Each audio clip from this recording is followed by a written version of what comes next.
Everybody, and welcome back to FSI DFS. I'm McKinley412, and today we're looking at this 8-game main slate on DraftKings for Thursday. What day is it? Thursday. 8 games, and we do have a couple of them that do have some weather issues to go along with them. Let me scroll over so we can see them. Dodgers at Coors. That's going to be a very popular game for ownership, but again, some weather concerns with it. I think it's probably going to be okay. We'll see. Cleveland at Boston, and then KC at the Yankees. The East Coast is getting quite a bit of rain today. You might be able to hear the rain outside my window. It is quite the storm going on right now. But right now, we'll look at this. We'll go through the pitchers, kind of talk about our bats, some of our favorite individual plays, and go on from there. Hopefully, unlike Tuesday, all the pitchers remain the same. I'm still a little upset about Arizona changing from a bullpen game to throwing out Kelly, who just shut down the Giants. Thankfully, we knew about it beforehand, and we kind of pivot off the Giants quite a bit there, but still a little bit bummed about that. We'll go through Ohtani right up at the top. I mean, he's your clear-cut SP1 today, especially especially only at 8.9K. Going up against Texas, Ohtani is just, I don't even know how to describe him. There's no words to describe him. He breaks a new record, it seems, every single week. 8.9K, he's your SP1. I don't have to talk too much about that. Zach Wheeler, he's got the SP2 for me in terms of the rankings, in terms of the tiers. Wheeler, his K rate has been a little bit down this season. He's at a 26.7% K rate, and it's been down a little bit more as of late. But still, this guy is a workhorse. He's going super deep into games. He's going to get you 100 plus pitches almost every single game. And he's got a very favorable matchup going up against Pittsburgh. So at 10.2K, I do not mind that price tag at all. I think there's enough value bats out there where you can fit an Ohtani and Wheeler combination in your cash games without really any issue at all.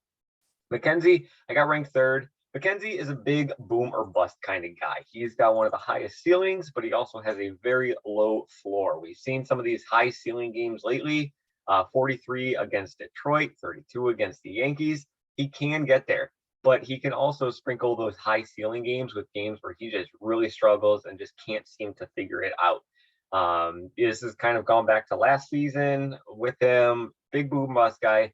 But 9.9K, I think that's the big thing. 9.9K is just really, really expensive for him, especially going up against Boston. This is a rain concern game, so make sure, there's not going to be a delay in the third inning or something to really absolutely get rid of him. But I think he's a fantastic GPP play. Boston, they've really been struggling, as we know, lately.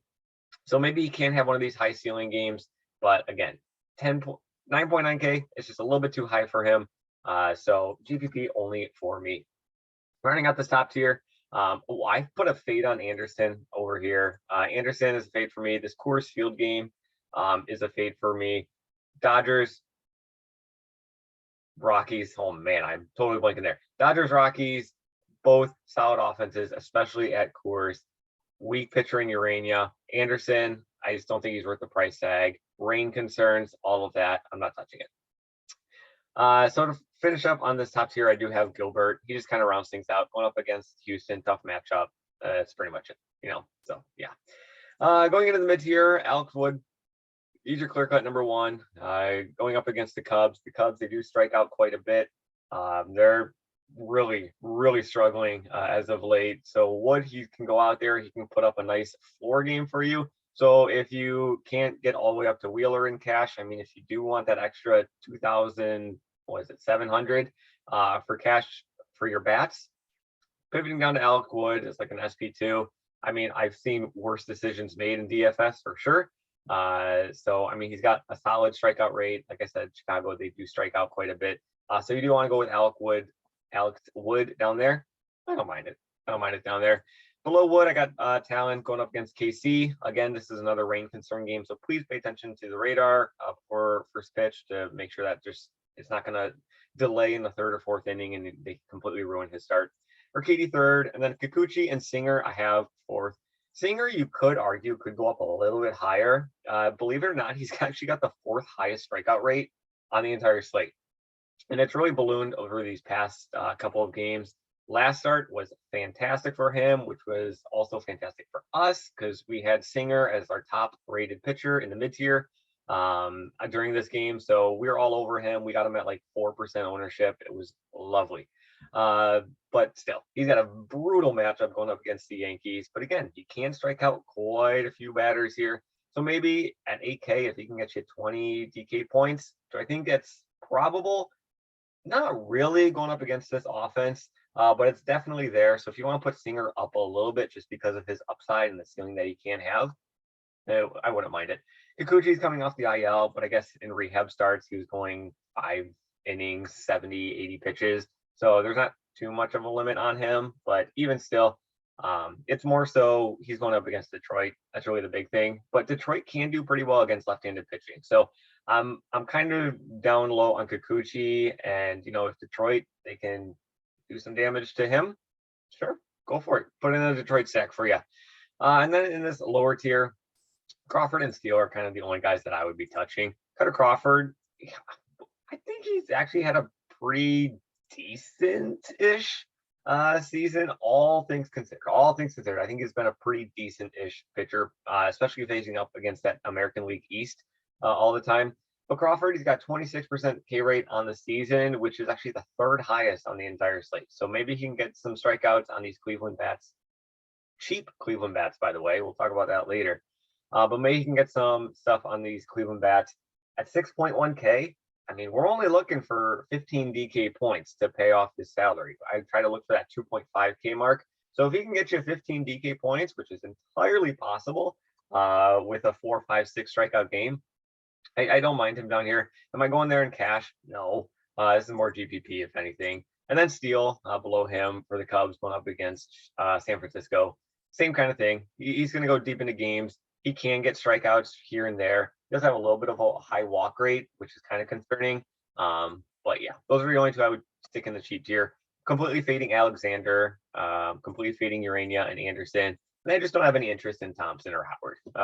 Not total fades by any means. I just don't really have any interest in them. So let's look towards the bats. Top team on the slate. I mean, it's kind of obvious here. It's the Dodgers. They're clearly your top team. And there is some value with the Dodgers. Again, please pay attention to the rain because there's going to be quite a bit of it here. But the Dodgers, they possibly might roll out Jake Lamb here. And if Jake Lamb is in the lineup at just 2.1K, I feel like he's almost a lock and load. You have to play him. 2.1K, a lefty-righty matchup against right-handed pitching like Urania. He has a 350 WOBA and a 234 ISO, which is fantastic. You're looking for that 300, 200. He's well above both of those marks. And 2.1K in Coors, could be hitting in like the 5, 6 spot.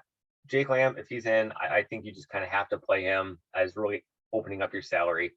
Other, Dodgers bats that you're going to be targeting, it's going to be Freeman, Betts, and Justin Turner. Those are the 3 other guys that have the best numbers against right-handed pitching. Trey Turner, I mean, he's totally fine. I mean, you can play anybody on the Dodgers. I'm not saying don't play anybody on the Dodgers that you really want to. I'm just giving you the guys with the best statistical numbers against right-handed pitching so far this season. It's Freeman, Turner, and Betts. And then Jake Lamb is just far, far too cheap. And really, the Dodgers overall, they're just kind of too cheap. DK kind of priced them down ever so slightly through all their guys. Below the Dodgers, I got Toronto as my next favorite team. Teoscar Hernandez, he's probably my favorite player of this stack, given his salary combined with everything else. So 4.6K, he's got numbers that are very comparable to Vlad and Springer and all those guys. With a little bit of a discount. So I love Teoscar Hernandez. Vlad obviously is a monster there. Kirk at 4.9K if he's in, absolutely. Espinal at 3.4K, he can be some nice value for you. Talking about the numbers here today is kind of what I was focusing on. And Espinal could be another great value play for you. He has fantastic numbers going up against left-handed pitching at just 3.4K. Now a Toronto stack and a Dodger stack, it's going to be pricey. So even if you throw in a 4-man stack with a little bit of a cheap guy, Ohtani, throw him in there. Getting to Wheeler, going to be a little dicey. It's entirely possible he leaves 3.1 on the table if you go Ohtani, Wheeler, and then a Toronto stack with Espinal. It's probably very comparable if you do the Dodger stack as well. So you can get those top 2 guys in there, which is why I think there's going to be a very popular pairing tonight. But yeah, so Dodgers, Toronto, those are your top 2. Yankees, I have rolling in third. On the Yankees, I mean, they're just crazy expensive. So it could be more of a GPP. Let's see. They have 1, 2, 3, 4, 5, 6 guys above 4.4K in price, 5 guys near 5K and above. So very expensive. Rizzo, point per dollar wise and number wise, he's my favorite play for the Yankees. If you do want to go for some cheaper guys in the Yankees, Aaron Hicks at 3.2. And if Trevino is in there today at 3.1, he provides some other nice salary for you. So Trevino and Hicks are your value plays on the Yankees if you do want to go with a big Yankee stack. And then Rizzo will be number 1. Judge, Carpenter, the usual guys are going to be following up right after that. And then I got Philadelphia rounding things out. You're just mainly looking for the bombs here. You're looking for Schwarber. You're looking for Hall. You're looking for Hoskins. Those are your 3 like big bop guys against pitch type or against pitch hand that they're going to be facing. GPP in ranks, I got Boston, then Colorado, Houston, and Seattle. Boston I put up at the top. I mentioned earlier that McKenzie is a very boom or bust kind of pitcher, kind of always has been. So Boston, if like these guys, they have some power to their bats. They have the offensive capabilities. They just haven't done it lately. So their salaries have certainly gone down quite a bit. But again, if you're going to be going with Boston, they do have some other fantastic value options. If Cordero is in there at 2.2K, fantastic numbers against right-handed pitching so far this season. 2.2 is just far too cheap for him. So, I mean, I just gave you Cordero. I gave you Lamb. I mean, there's 2 guys at 2.2 and below. You can pretty much fill in whoever you want with salary. So Cordero at 2.2. Jackie Bradley Jr. is min price. So if you want to go with him there, he also has fantastic numbers going up against right-handed pitching. And look at this. He's been doing very well as of late. He's swinging a hot bat right now. 2,000, too cheap for him. I think in this matchup, given all things considered. So Cordero and Bradley Jr., throw them in, whatever. And then it's Duran, Xander Bogaerts, JD Martinez, the usual guys, the big guys for Boston. But Cordero, Jackie Bradley Jr., Espinal, and Jake Lamb. There's 4 guys. 3 of them are 2.2 and below on offenses that could do well today. Fit in whoever you want with your builds. After Boston in GPP, I got Colorado. It's pretty much everybody from Colorado. If I was going to be going with Colorado, it'd probably be Chris Bryant, Brendan Rodgers, Grichuk, CJ Cron. Those are like the 4 that I would be targeting from there. But yeah, I mean, they all have very similar numbers, believe it or not, against left-handed pitching. Obviously, it's a little bit higher with Bryant and Rodgers and Cron and Grichuk. But I mean, if you go with the lower order, I mean, totally fine with that as well. Houston below that, and then Seattle. I mean, GPP just because, like, you know, they're strong offenses, but they're going up against tougher pitchers. Cheap plays.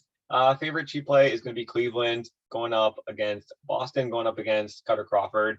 I said Carter Crawford, you know, he has a pretty good season, all things considered, but he is still a pitcher who has an ERA close to 5 on the season. And these Cleveland bats mainly are just far too cheap. They only have 2 guys that are above 3.9K.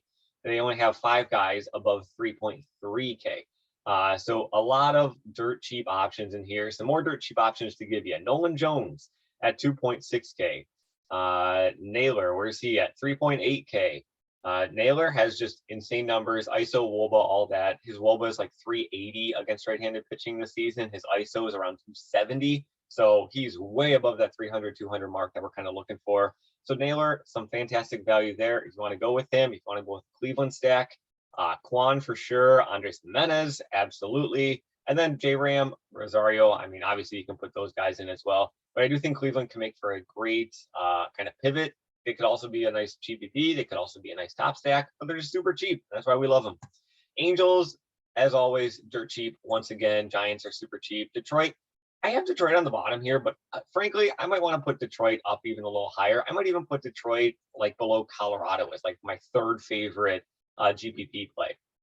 So I don't know. Remains to be seen. I mean, Kikuchi, Detroit does pretty well against left-handed pitching. Kikuchi, we'll see how he actually does coming off of the IL. But I don't mind the Detroit bats there. And then leverage is kind of going up against all the popular pitchers. It's going to be Texas, it's going to be Chicago Cubs against Wood, Texas against Ohtani, Pittsburgh against Wheeler, and then KC against Taillon.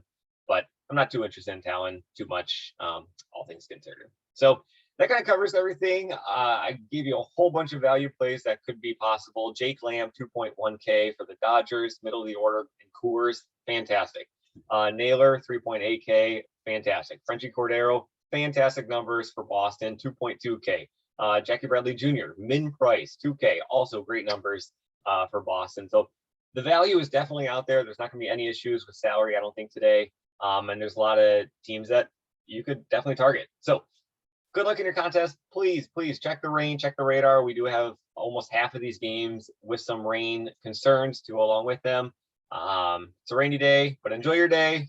Good luck in your builds. Good luck in your contests, and we will see you in the next video.